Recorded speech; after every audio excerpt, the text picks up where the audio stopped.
Hello, everyone, and thank you so much for joining our poison prevention presentation today. As you may or may not be familiar with, we've been doing a series called Oh Baby, Household Safety and Poison Prevention. And this week we are talking about the age range of 5 to 11 years old. So I'm going to go ahead and jump right in. For anyone who's unfamiliar, my name is Amanda Hammond. I am the current Clinical Toxicology Fellow at the Georgia Poison Center, and I'll be sharing the information with you this morning. Our objectives today are to describe the poisoning risks specific. Apologies for that typo. As I mentioned before, we're going to be discussing the ages of 5 years to 11 years. We're going to discuss the most common ingestions that occur specific in this age range, and then we're going to review what you should or shouldn't do at home and when to call the Poison Center. As always, at the end of our presentation, we'll have a section of time where anyone who is watching live can submit some questions, and we'll go ahead and answer those to the best of our ability. So we will start with what are the main risks to children in this age range, and how can we minimize those risks? For children that are 5 to 11 years old, there is some good news. So around this age is actually one of the lowest incidences of poisoning when you're looking at kind of national statistics. But the reasons that children do get into items or ingestions that can harm them come down to predominantly three main things. So there's a misunderstanding from the caregiver of physical or self-regulatory skills of the child. There's their increasing level of responsibility in the home, and there's the desire to be more independent as they begin to understand the world around them. Looking at each of these risks a little bit more specifically, we'll kind of break down the first. So the caregiver's understanding of the child's physical and self-regulatory skill level.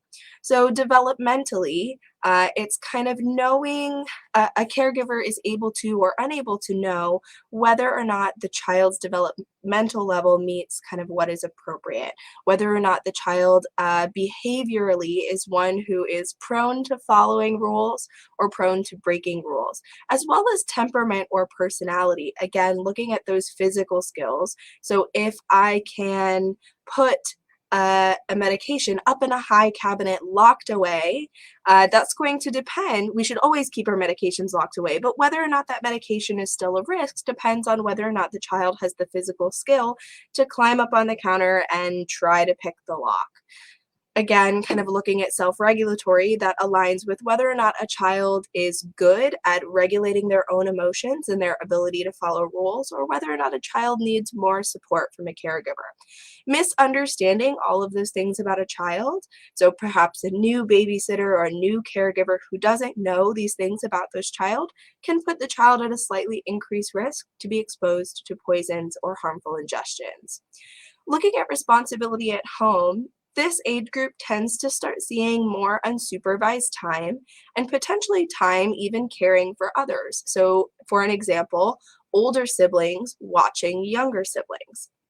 Again, depending on the child, there's absolutely nothing wrong with this. It's a completely normal developmental step in the way that children progress to adolescence. However, again, more unsupervised time, especially unsupervised time potentially looking after others, can be a way that a child is exposed to slightly increased risk for poisoning or an ingestion that can harm them. And looking at a child's independence and curiosity. So independence means things like serving themselves food and drink because they feel capable and aware. One of the ingestions that we commonly see is when uh, household poisons like cleaners or antifreeze in the garage are put into new containers. So they're taken out of their original container and put into a new container. If a child in this age range is feeling independent and they go into the garage and they say, I can serve myself a Gatorade, I know what that is and I know that it's safe, but it's a household cleaner that's been put in a new container, this could expose the child to a risk of harm. So that's kind of what that look-alike category is, when things are put into new containers and a child who's acting appropriately and normally doesn't realize it's a potential harm.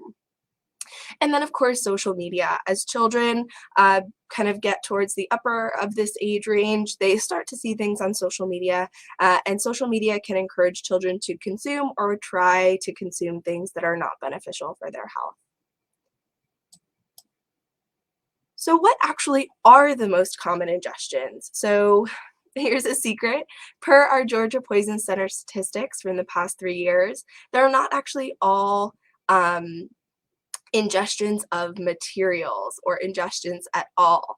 Kind of like I mentioned before, this is actually a relatively low risk time compared to the other age groups that we'll talk about for poisoning in the home. The most common ingestions or exposures for children who are 5 to 11 years old tends to be bites and envenomations, foreign bodies, and antihistamines. Again, these ingestions come from data acquired by the Georgia Poison Center. So looking at our first potential exposure, it's bites and envenomations, which makes a ton of sense here in the state of Georgia, right? We do have some venomous snakes. We do also have venomous spiders, but I'm going to talk today just a little bit about venomous snakes. So when we're looking at venomous snakes, the good news is that they don't necessarily always inject venom. So with a bite, 20 to 25% of pit viper bites and 50% of coral snake bites are actually dry bites. The snakes actually control when they release venom from from the venom producing glands, and so there's a good chance that a bite received by a child or an adult might be dry. That statistic actually comes from the Department of Wildlife Ecology and Conservation at the University of Florida. But when you're looking at a snake potentially in your backyard or on a hike on some of our great trails here in Georgia, there's a couple of really specific features that can help you identify whether or not it might be venomous. And some of the biggest ones are the head shape and the eye shape. So snakes that have sort of an arrowhead type head and elliptical eyes are generally considered potentially venomous. Round head and round eyes are less likely to be venomous. In fact, if we're in the state of Georgia and talking about snakes um, indigenous to Georgia, it's unlikely that a round-headed snake with round eyes would be venomous. If your child is bitten by a snake, there are a couple of things that we highly recommend you do not do. First and foremost, trying to suck out the venom. It's shown that it doesn't have great efficacy, and at the end of the day, it will not benefit your child. Another thing is tourniqueting or tying off the limb. At this point, again, it does not generally benefit the child, and with some of the snake envenomations, swelling can be a really serious side effect, and tourniqueting the limb can actually worsen that potential side effect. You don't want to freeze or heat the bite, as that can just cause damage to the skin. And there's a myth out there that shocking could potentially work. I doubt anyone would want to shock their child, but we also just want to make sure that anyone listening in knows that this is absolutely not recommended.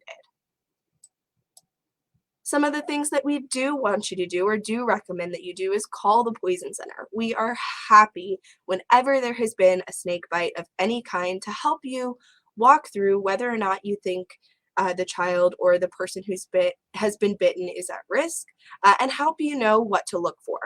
You want to look for things like swelling or bruising or really significant redness that might indicate you want to get your child to a healthcare facility. And if it's safe, we would love for you to take a photo of the snake. That way, either us at the Poison Center or someone in a healthcare facility may be able to help you identify what kind of snake it was. As mentioned, some of the side effects can be swelling or bruising or redness, and so another thing that you can do that would be particularly helpful if your child has been bitten by a snake is make sure that you take off any jewelry or constricting clothing. So maybe they're wearing bracelets or rings if they've been bitten on the hand. Go ahead and just take those off. We don't want it to get stuck if there happens to be swelling. Now, the second ingestion on that list of most common ingestions was foreign body.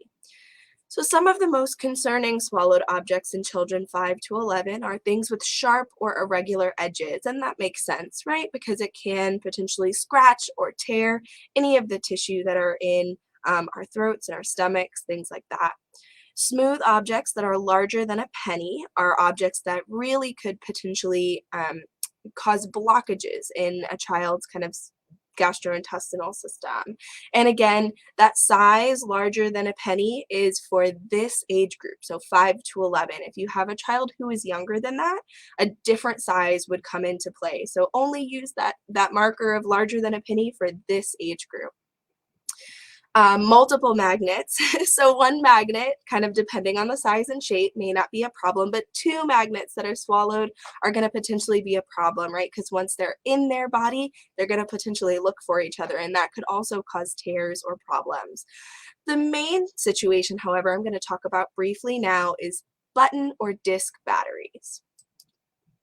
Button or disc batteries are potentially a problem because they can get lodged in the esophagus and cause pretty serious internal burns in as little as 2 hours.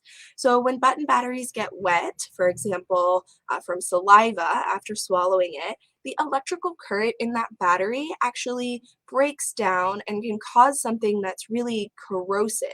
And it can literally burn a hole through parts of our tissue in the digestive system. And this can happen even if the battery is old or flattened. It still can kind of produce enough electricity, enough kind of caustic content to cause burns inside the body, which is why these are potentially so dangerous. And that burn can extend through major blood vessels or cause bleeding, and it can be a pretty scary situation. So in terms of button batteries, making sure that we know where they are and making sure that we're preventing swallowing is actually the best thing that we can do at home. So our first recommendation is really only buy products that have battery compartments that are secured, that have a child-resistant locking mechanism. So this means something like they require a tool such as a screwdriver to open the battery compartment, or perhaps they need two simultaneous and independent movements to open the battery compartment, right? Because that would be a lot more difficult for the child. Another thing to remember is to throw away all used button batteries immediately. So if you're recycling your button batteries and you don't have the option to throw them away immediately, another thing that you can do is cover their flat surfaces with tape. So this will kind of avoid that dual um, contact if it's child, or excuse me, if it's swallowed by a child. Still, again, the best recommendation is to throw them away immediately. But if you're keeping them in a secure container well out of reach with tape on one side, that's a good way to store them until you have the opportunity to throw them away.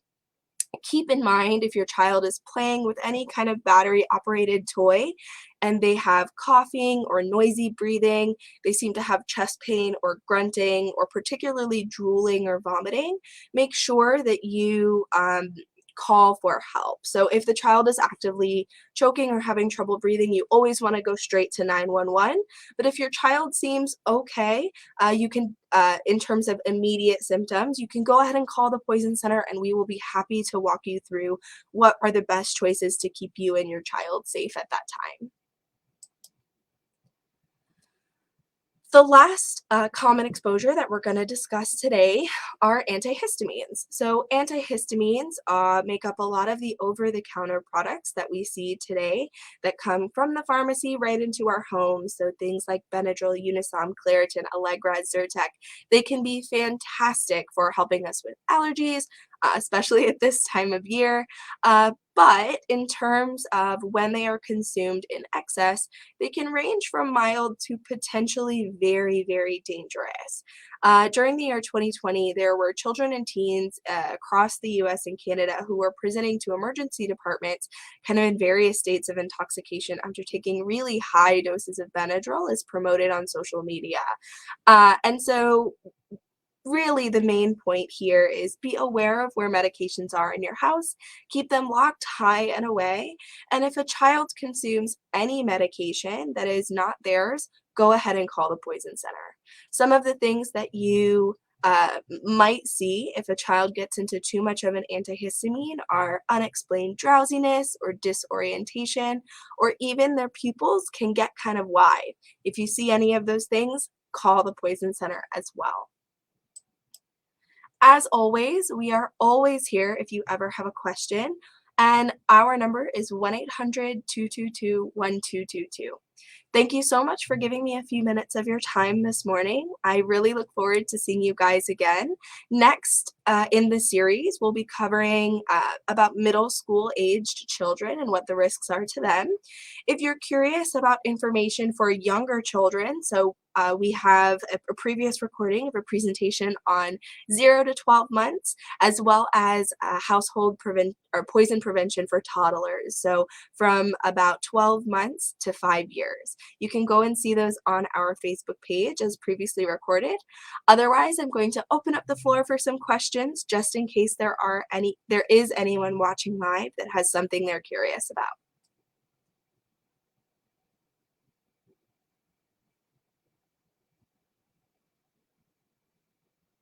All right. Seeing none, we will log off today, but thank you again for your time, and I look forward with talking to you guys again in the future.